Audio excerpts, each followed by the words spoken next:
Mean राशि वालों, आप सभी का स्वागत है मीन मंथन यूट्यूब चैनल में। बंधुओं, आज का यह वीडियो कार्यक्रम आपकी जिंदगी में निश्चित तौर पर क्रांतिकारी बदलाव लेकर आएगा, ऐसा हम आपको दावा करके कहते हैं, क्योंकि यह हमारे निजी जिंदगी के अनुभवों पर आधारित है। तो अब ध्यान से सुने, आपको धनतेरस के दिन बाजार से खरीद कर लाना है यह एक छोटी सी चीज, और इसे गुप्त रूप से अपने पूजा घर में छुपा कर रख देना है। जी हाँ बंधुओं, प्रतिदिन इसका धूप और दीप से पूजन करना है और उसके बाद इस एक चीज के चमत्कारों को अपनी आंखों से होते हुए देखना है। इस एक चीज का सबसे पहला प्रभाव आपके स्वयं के ऊपर पड़ेगा, यानी कि आपके जीवन से नकारात्मकता दूर होगी, आपका मन हल्का हो जाएगा और भविष्य के लिए नई योजनाएं और आत्मबल आपका बढ़ने लगेगा। और इन सब से कहीं बढ़कर आपको हर एक काम में कामयाबी का वरदान प्राप्त हो जाएगा। आपके जीवन की सबसे बड़ी समस्या जो आज के समय में बनी हुई है वह यही है कि आपके हर एक काम में किसी न किसी प्रकार की रुकावट है। हर वक्त आपको छोटी छोटी समस्याएं घेर कर रखती हैं। कुछ बड़ी समस्याएं भी ऐसी हैं आपके जीवन में जिनका हल ढूंढ पाना आपके लिए बहुत मुश्किल हो रहा है। काम धंधे व्यापार में तो आप जैसे फंस से चुके हैं, यानी कि अब ना आप आगे ही बढ़ पा रहे हैं और ना ही आप पीछे लौटने के बचे हैं। और सबसे बड़ी बात यह है बंधुओं कि जिन लोगों से आपने उम्मीदें लगा रखी हैं कि वे आपका मुसीबत में बुरे समय में साथ देंगे, वे ही लोग आपको धोखा देकर छोड़कर जा चुके हैं। अब मूल तौर पर आपके पास 3 तरह की समस्याएं हैं जो आपको सबसे ज्यादा परेशान कर रही हैं। एक समस्या तो यह है कि आपका अकेलापन। जी हाँ बंधुओं, आप वैसे तो भीड़ भाड़ से घिरे हुए हैं, यानी कि रिश्ते नाते मित्र यार सब हैं आपके साथ, लेकिन आपको इन सब के बीच समझने वाला कोई नहीं है। आप मन से अंदर से देखा जाए तो पूर्ण रूप से अकेले ही हैं। आपकी भावनाएं, आपकी बातों को समझने वाला कोई नहीं है। आपका दुख, आपकी तकलीफ और आपके जीवन की जो उलझनें और समस्याएं हैं, ना तो उन्हें कोई सुनने वाला है और ना ही कोई उन समस्याओं में आपकी मदद करने वाला है। इस वजह से आपका अकेलापन ही आपका सबसे बड़ा शत्रु बन बैठा है। अब दूसरी समस्या है आपकी रुपए पैसे की, यानी कि जहां से भी आप पैसे की उम्मीद लगाते हैं वहीं से आपको निराशा हाथ लगती है। आपका स्वयं का ही पैसा कुछ जगहों पर ऐसा अटका हुआ है कि वह अब तक आपको मिल नहीं पाया है। जिसको भी आपने पैसा दिया उसकी मदद करने के लिए, उसने आपका पैसा ना तो समय पर लौटाया और ना ही आपका इस बात के लिए कोई धन्यवाद ही दिया, उल्टा आपकी उससे बुराई ही हो गई है। और रही बात आमदनी की, तो वह भी लगातार कम होती चली जा रही है। अब इस समय में स्थिति तो ऐसी बन रही है कि आप अपने स्वयं के भी खर्चे पूरे करने में असमर्थ हो रहे हैं। छोटी छोटी चीजों के लिए आपको अपना मन मारना पड़ रहा है, अपनी इच्छाएं मारनी पड़ रही हैं। और तीसरी समस्या है आपके मन की व्याकुलता। जी हाँ बंधुओं, अंदर ही अंदर आपको एक घुटन का एहसास होता रहता है। कोई चिंता है, भविष्य को लेकर किसी प्रकार का कोई डर है, कोई भय है, एक अनजानी सी ऐसी कोई बात है जो आपको अंदर ही अंदर खाए जा रही है, लेकिन आप उसके विषय में किसी को बता भी नहीं पा रहे हैं। और ना बता पाने का कारण यही है कि कोई आपकी बात समझेगा ही नहीं, उल्टा आपको अनावश्यक सलाह देना शुरू कर देगा या फिर आपका मजाक ही उड़ाया जाएगा।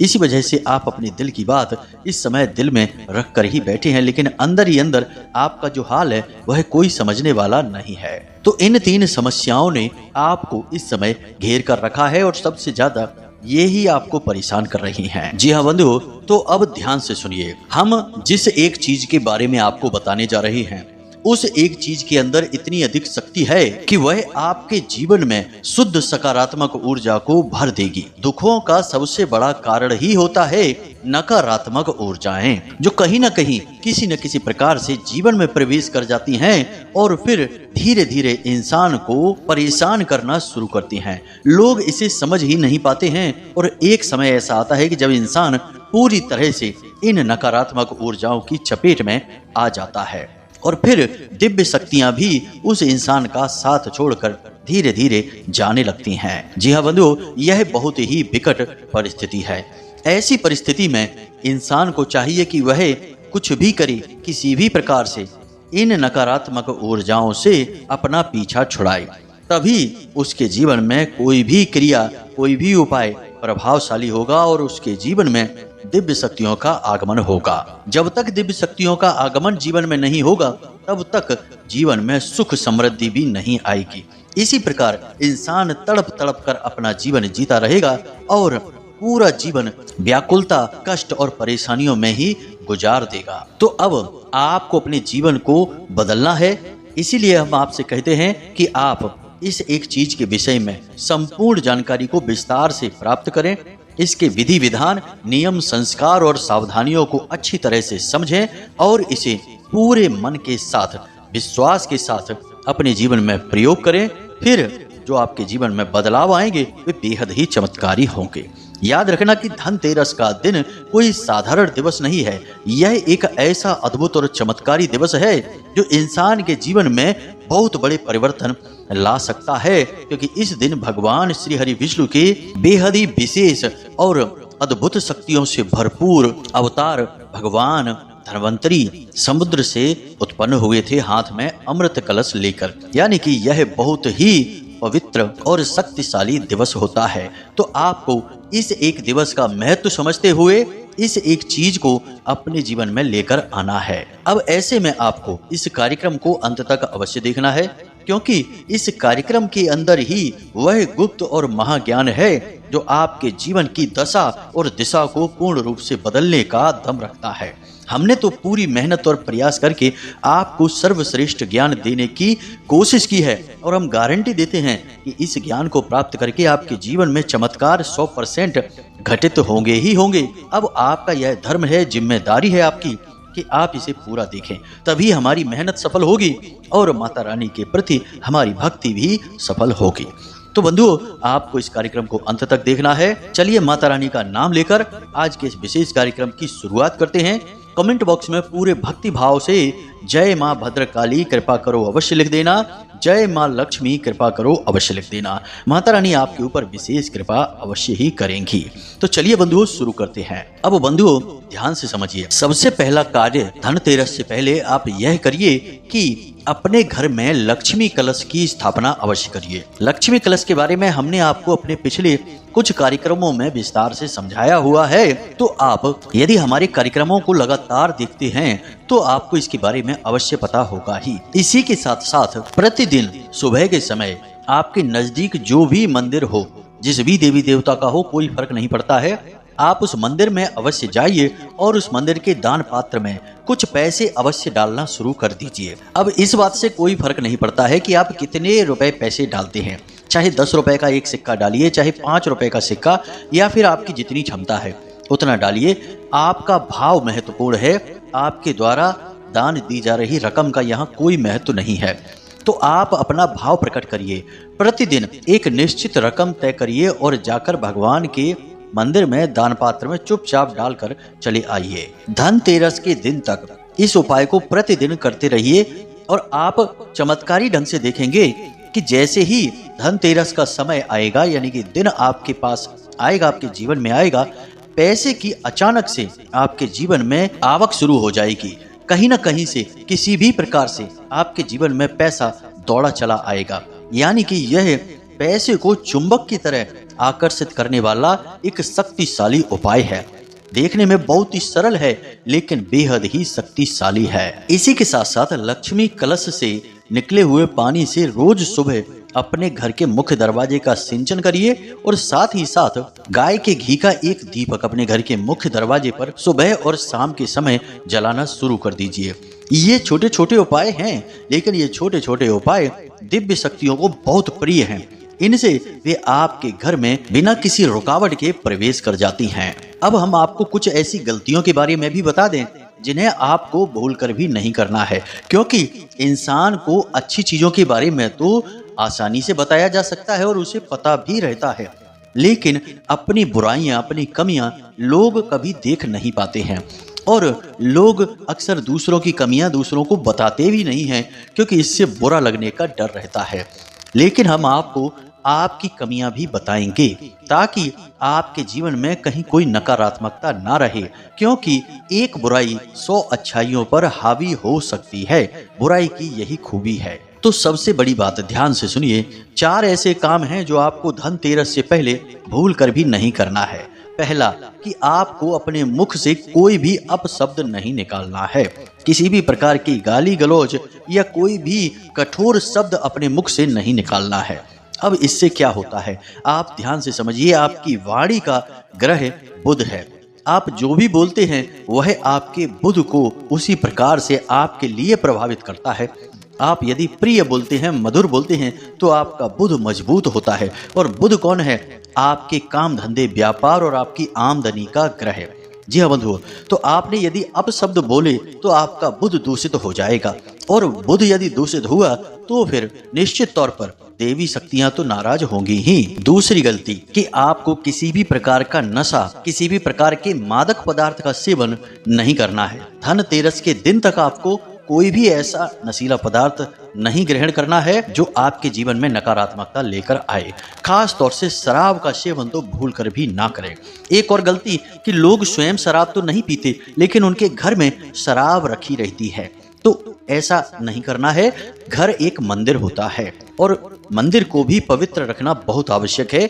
घर में हमारे पुराणों के अनुसार 45 यानी कि 45 देवी देवताओं का वास होता है। आपके रसोई घर में ही लगभग 4 या 5 देवी शक्तियों का वास माना जाता है। अब आपने अपने घर में यदि शराब रख रखी है तो फिर कैसे देवी शक्तियां आपके घर में रहेंगी?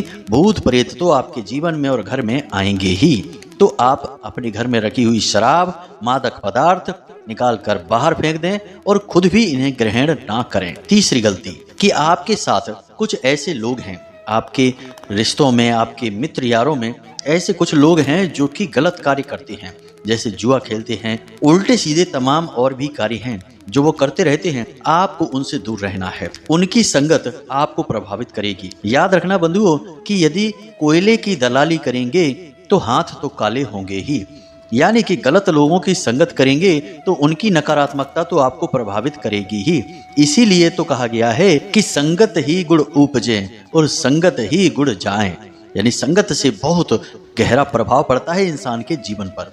तो आपको ऐसे लोगों से दूरी बना लेनी है, इनसे मिलना नहीं है, इनके साथ आपको किसी भी प्रकार की चर्चा, बात नहीं करनी है। चौथी गलती, कि आपकी आदत है कि जब आपको गुस्सा आता है तो आप भूल जाते हैं कि किस पर गुस्सा कर रहे हैं और कहाँ क्या कह रहे हैं। किसी की भावनाओं का आप ख्याल नहीं रखते हैं। कभी कभी आपको छोटी छोटी बातों पर भी गुस्सा आ जाता है, और कभी कभी ऐसा होता है कि कहीं और का गुस्सा कहीं और आप निकालते हैं, किसी और पर निकाल देते हैं। हालांकि बाद में आपको पछतावा तो होता है, लेकिन गलती तो आपके हाथों से हो ही गई है। तो ऐसी गलती आपको नहीं करनी है। अपने क्रोध पर पूर्ण नियंत्रण बनाकर रखना है। याद रखें कि आपका चिड़चिड़ापन, आपका गुस्सा, आपका क्रोध आपकी बहुत बड़ी कमजोरी है, और यह आपके जीवन में बड़ी नकारात्मकता को आकर्षित करता है। आपको अपने क्रोध पर विजय प्राप्त करनी ही होगी। जिस स्थिति से, जिस इंसान से या जिन बातों से आपको गुस्सा आता है, उनसे आपको दूर रहना है। इसी के साथ साथ बंधुओं, एक छोटा सा कार्य और भी है जो आपको करना है। जी हाँ बंधु, इसे आप ध्यान से समझिए। किसी भी इंसान के जीवन में ग्रहों का प्रभाव बहुत अधिक रहता है। ग्रहों की चाल के आगे सब कुछ फीका पड़ जाता है। तो ऐसे में आपको अपने ग्रहों को पूर्ण रूप से सकारात्मक बनाना होगा। जिन ग्रहों का नकारात्मक प्रभाव है भी आपके ऊपर, तो उसे भी कम करना होगा। और इसका सबसे सरल उपाय है ग्रहों के राजा सूर्य और ग्रहों के सबसे बड़े सहायक चंद्रमा को अपने पक्ष में कर लेना, यानी कि इन्हें प्रसन्न कर लेना। और सूर्य और चंद्रमा को प्रसन्न करने के लिए सबसे सरल उपाय है अपने पिता और अपनी माँ को प्रसन्न करना। तो आप अपने पिता को, जो आपके सूर्य के सूचक हैं, उन्हें किसी प्रकार का कोई उपहार अवश्य दें। वस्त्र आदि उन्हें दिला सकते हैं। सफेद रंग के कोई वस्त्र उन्हें उपहार में दे सकते हैं, या कुछ मीठा सफेद रंग का आप उन्हें खाने के लिए भी दे सकते हैं। इसी के साथ आप अपनी माता को भी कुछ उपहार, कुछ गिफ्ट दे सकते हैं, उन्हें प्रसन्न कर सकते हैं। ऐसा आपको अवश्य करना है। माता पिता के साथ थोड़ा समय बिताएं, उनकी सेवा करें, उनकी बातें सुनें और उन्हें खुश करने की कोशिश करें। जी हाँ बंधुओं, यदि वे प्रसन्न होंगे, मुस्कुराएंगे आपकी वजह से, तो आपको आशीर्वाद देंगे। और जब माता और पिता आपसे प्रसन्न हो गए तो आपका सूर्य और आपका चंद्रमा दोनों ही आपके लिए सकारात्मक हो गए। फिर अन्य ग्रह भले ही आपके लिए नकारात्मक बने रहें, उनके प्रभाव आपके ऊपर बहुत फीके, बहुत हल्के हो जाएंगे। अब ग्रहों की चाल को भी अनुकूल बनाना बहुत आवश्यक है बंधुओं, क्योंकि दिव्य शक्तियां भी उसी पर कृपा करती हैं जिसके ग्रह अनुकूल होते हैं। प्रतिकूल ग्रहों में तो दिव्य शक्तियों की कृपा भी फीकी हो जाती है, कमजोर पड़ जाती है। तो अब यहाँ तक आपने सारी स्थितियों को संभाल लिया है। अब हम आपको बताने जा रहे हैं उस एक विशेष चीज के विषय में जिसे आपको धनतेरस के दिन चुपचाप खरीदना है, किसी से उसके बारे में बताना नहीं है और अपने पूजा घर में लाकर रख लेना है। तो अब ध्यान से सुनिए, इस एक चीज का नाम है हत्था जोड़ी। हत्था जोड़ी एक ऐसी दिव्य और प्राकृतिक वस्तु है जिसके प्रतिदिन दर्शन मात्र से ही संपूर्ण शत्रुओं का भय समाप्त हो जाता है, किसी भी प्रकार की नकारात्मक ऊर्जा छट जाती है और इन सब से कहीं बढ़कर माता लक्ष्मी की विशेष कृपा और आशीर्वाद प्राप्त होता है। शास्त्रों में तो यहाँ तक कहा गया है कि हत्था जोड़ी स्वयं माता लक्ष्मी का स्वरूप है, जिसमें कि एक भाग नारायण और एक भाग माता लक्ष्मी का माना जाता है। तो हत्था जोड़ी का हमारा जो हिंदू धर्म है इसमें वैदिक और ज्योतिषीय महत्व बहुत अधिक है। अब इस हत्था जोड़ी को आपको धनतेरस के दिन खरीद लेना है। अब इसका प्रयोग कैसे करना है, इसे अभिमंत्रित कैसे करना है और उसके बाद इसकी पवित्रता और शुद्धता का उपयोग आप अपने जीवन में कैसे करेंगे, इसे आप जरा ध्यान से सुनिए। याद रखना कि हत्था जोड़ी कोई साधारण वस्तु नहीं है, इसलिए इसे आप साधारण तौर पर ना तो किसी को दिखाएं और ना ही इसके बारे में किसी से चर्चा करें। इसे आप जैसे ही दुकान से खरीदेंगे, यानी पूजा पाठ की दुकान से यह आपको मिल जाएगा, जैसे ही आप इसे खरीदेंगे वैसे ही तुरंत इसे आप लाल रंग के कोरे कपड़े में छिपाकर अपने पास रख लें। अब आप इसे अपने घर में लाएं और उसके बाद इसे 24 घंटे के लिए सरसों के तेल में पूरा डुबाकर रख दें। तिल का तेल भी हो सकता है या फिर सरसों का तेल, जिसमें भी चाहे उसमें आप इसे डुबाकर रख दें। 24 घंटे के बाद आप इसे तेल में से बाहर निकालें और उसके बाद आप इसे अच्छी तरह से साफ करके स्वच्छ जल से इसे धोएं और उसके बाद गंगा जल छिड़क कर इसे पवित्र बनाएं। याद रखना कि यह एक जड़ी है, यानी एक पौधे की जड़ है, तो इसमें किसी भी प्रकार की क्षति न हो, इस वजह से इसे तेल में डुबाया जाता है। तेल में डुबाते ही इसके सारे कीट समाप्त हो जाते हैं और यह अत्यंत शुद्ध और पवित्र हो जाती है। तो अब आपने इसको गंगा जल छिड़क कर शुद्ध कर लिया है। अब आप इसे अच्छी तरह से पोंछकर एक स्टील का टिफिन लें जिसमें ढक्कन भी लगा हो, उसमें आप लाल रंग का कपड़ा बिछाएं और इस हत्था जोड़ी को रखें और इस हत्था जोड़ी को रखते ही उसके चारों तरफ और इस हत्था जोड़ी पर भी पूर्ण रूप से लाल रंग का सिंदूर लपेटें, यानी इसे लाल रंग के सिंदूर में अच्छी तरह से डुबोकर तरबतर करके ही उस टिफिन के अंदर आप रखें। अब आपको इस हत्था जोड़ी को मंत्रों के द्वारा अभिमंत्रित करना है। मंत्र जाप करने के लिए आपको रुद्राक्ष की माला की आवश्यकता रहेगी और मंत्र हम आपको अभी बताने जा रहे हैं, आपके मोबाइल की स्क्रीन पर भी दिखाई देगा, लेकिन उससे पहले कुछ जरूरी चीजें हैं, उन्हें आप समझ लीजिए। सबसे पहले आपको लाल रंग का प्रसाद चाहिए, लाल रंग के पुष्प चाहिए, पवित्र जल चाहिए यानी शुद्ध जल होना चाहिए, लाल रंग का आसन चाहिए और आपके स्वयं के बैठने के और पहनने के लिए लाल रंग के वस्त्र और आसन की आवश्यकता रहेगी। अब आपको इस हत्था जोड़ी को अभिमंत्रित करने की क्रिया रात्रि के समय करनी है, यानी कि 9 बजे से 11 बजे के बीच में आप कभी भी इस क्रिया को शुरू कर सकते हैं और केवल एक बार ही आपको यह क्रिया करनी है। उसके बाद यह हत्था जोड़ी सक्रिय हो जाएगा और अपना काम करना शुरू कर देगा। तो अब आप कैसे करेंगे इसे अभिमंत्रित करने की क्रिया, तो ध्यान से सुनिए।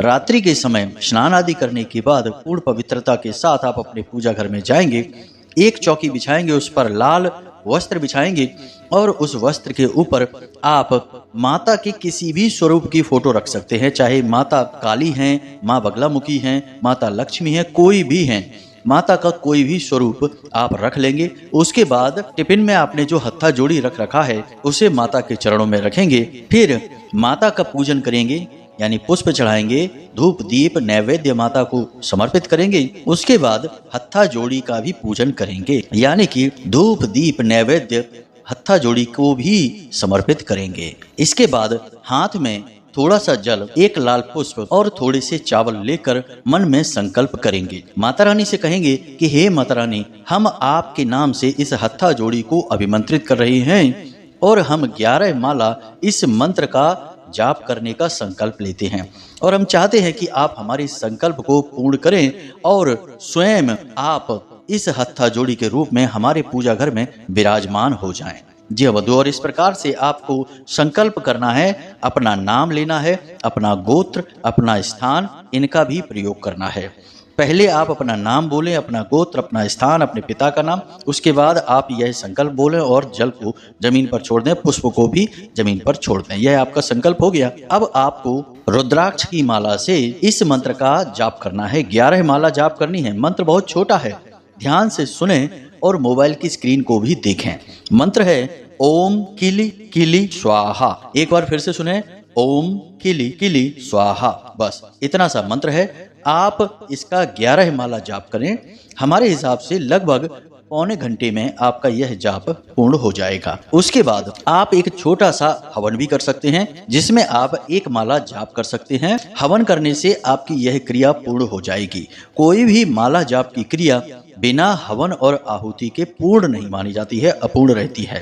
हवन कर लें, उसके बाद आप सब कुछ वहीं के वहीं छोड़ दें। अगले दिन सूर्योदय से पहले आप जागें, स्नान आदि करके उस हत्था जोड़ी को माता रानी का सच्चा स्वरूप मानकर अपने पूजा की अलमारी में ढक्कन बंद करके रख दें, खुला ना छोड़ें उसको। अब आप जब भी पूजा पाठ करें प्रतिदिन, तो आप उस टिफिन को खोलें और उस हत्था जोड़ी को दीपक दिखाएं और जो धूप आपने जलाई है, जो अगरबत्ती वगैरह आप जलाते हैं, धूप बत्ती वगैरह, उसके धुएं को अपने हाथ से उस हत्था जोड़ी की ओर पहुंचाने की कोशिश करें। यह दीप और धूप की क्रिया इस हत्था जोड़ी में मौजूद माता रानी के शुद्ध स्वरूप को हमेशा बनाए रखेगी। और किसी भी कार्य को करने से पहले इस हत्था जोड़ी के दर्शन अवश्य करें। बस इसके दर्शनों का ही महत्व है और आपके काम बनते चले जाएंगे। घर से आप किसी भी कार्य को करने के लिए निकलें, काम धंधे व्यापार को करने के लिए निकलें, तब भी आप इस हत्था जोड़ी के दर्शन करके ही निकलें। बंधुओं, यह बेहद ही शक्तिशाली उपाय है और इसे जिसने भी किया है उसका बेड़ा पार हुआ है। पहले भी हम इसके बारे में आपको बता चुके हैं, लेकिन यह धनतेरस का जो विशेष दिन है, इसमें लोग तरह तरह की चीजें खरीदते हैं, अपनी सुख सुविधाओं की चीजें खरीदते हैं, लेकिन कोई भी इंसान ऐसी कोई चीज नहीं खरीदता जो उसके सौभाग्य का निर्माण करती है, उसके जीवन से नकारात्मकता को दूर करती है। आपने भी ऐसा अभी तक नहीं किया है, लेकिन अब इस बार आप इस हत्था जोड़ी को खरीदिए और उसके बाद आप देखिए कि जीवन में कैसे चमत्कार घटित होते हैं। तो उम्मीद करते हैं कि यहाँ तक आपको सारी बातें समझ में आ गई होंगी।